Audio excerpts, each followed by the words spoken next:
Yaani bora ulivyokuja. Yaani bora ulivyokuja, bora ulivyojileta mwenyewe hapa. Nilikopo na kutafuta sana tena sana. Yaani wewe kumpa mwanangu mimba wewe.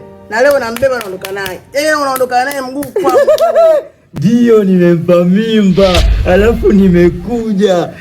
Hata sijataka kusita. Hapo mimi nimwambia usimwambie mama. Ila amekwambia mamkwe. Hivi kweli wewe mimba ya kwako kweli wewe au umesingiziwa? Hapa ya kwangu. Na yeye ana yake. Hii kweli ya kwangu. Uko leo mtihani. Hivi tena mtihani wa moko. Wa taifa unakuja. Unakuja. Huu mtihani kwa kweli. Tutaufanya wote. Ndio Hivi ukitulalo ana akili kweli jamani, kweli ana akili kabisa. Wewe kabisa. Wewe kabisa ndo mwenye mimba. Wewe ndo unampa mimba mwanangu. Kwani wewe mwanangu ana matatizo jamani? Mwanao ana matatizo, amenipenda mwenyewe. Mimi nimwambia mimi sina akili timamu. Nikasema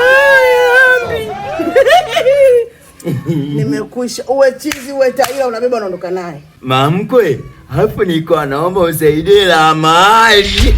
Hapo usinichanganye ujue. Mimi usinichanganye kwa hotel hapo naenda kufanya kweli sio kwangu. Mimi sio chepe.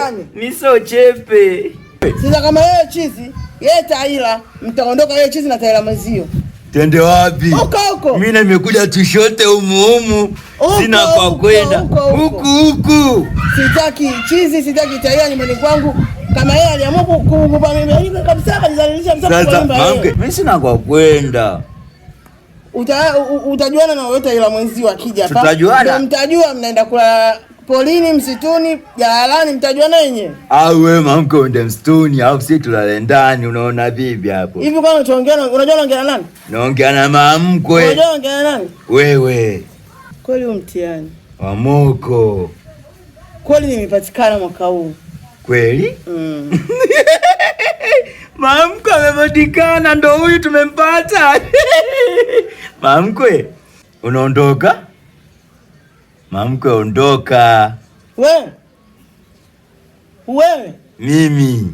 Tena unikome mwanzo na mwisho. Na nishindwe. Tena unikome mwanzo na mwisho, ona uchizi mwenzio na utaila mwenzio. Tena kwanza marufuku kanyaga hapa. Wewe taila nini? Mimi sio taila mamkwe, haujaumbika. Dula. Subika niite majirani waje kunisaidia hapa. Majirani! Njoni.